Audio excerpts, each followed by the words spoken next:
সে একসময় ক্লাসে হাসির পাত্র ছিল, পরীক্ষায় ফেল করেছিল। আজ সেই ছেলেই সবার অনুপ্রেরণা। কিভাবে সম্ভব হলো? শুনুন তার গল্প। এই ভিডিওটি শেষ পর্যন্ত দেখার জন্য অনুরোধ রইল। একটা ছোট্ট গ্রামে থাকতো রাহুল। পরিবারের আর্থিক অবস্থা খুবই খারাপ। বাবা দিনমজুর, মা অন্যের বাড়িতে কাজ করতেন। রাহুল পড়াশোনায় ভালো ছিল না। মাধ্যমিকের টেস্ট পরীক্ষায় সে ফেল করলো। বন্ধুরা হাসলো, আত্মীয়রা বলল এ দিয়ে কিচ্ছু হবে না। শিক্ষকরাও আশা ছেড়ে দিলেন। সেদিন রাতে রাহুল খুব কাঁদছিল। মা শুধু একটা কথা বলেছিলেন, মানুষ একবার হারলে ব্যর্থ হয় না, চেষ্টা ছেড়ে দিলে ব্যর্থ হয়। এই কথাটাই তার জীবন বদলে দিল। রাহুল সিদ্ধান্ত নিল প্রতিদিন ৮ ঘন্টা পড়বে।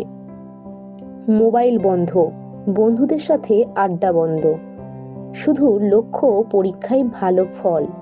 শুরুতেই খুব কষ্ট হচ্ছিল, ঘুম পেত, মন বসতো না, কিন্তু সে হাল ছাড়েনি। প্রতিদিন একটু একটু করে নিজেকে বদলাতে লাগলো। পরীক্ষার দিন এলো। সবাই অবাক, রাহুল আত্মবিশ্বাসী।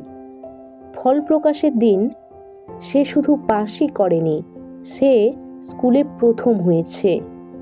যারা হাসতো তারাই আজ অভিনন্দন জানালো। শিক্ষকরা বললেন, তুই প্রমাণ করে দিলি। বন্ধুরা, এই গল্প শুধু রাহুলের নয়, এই গল্প তোমারও হতে পারে। তুমি আজ ব্যর্থ হতে পারো, কিন্তু আগামীকাল তুমি সফল হতে পারো, যদি আজ তুমি হাল না ছাড়ো। তোমার পরিস্থিতি তোমার ভবিষ্যৎ ঠিক করে না, তোমার সিদ্ধান্ত তোমার ভবিষ্যৎ তৈরি করে।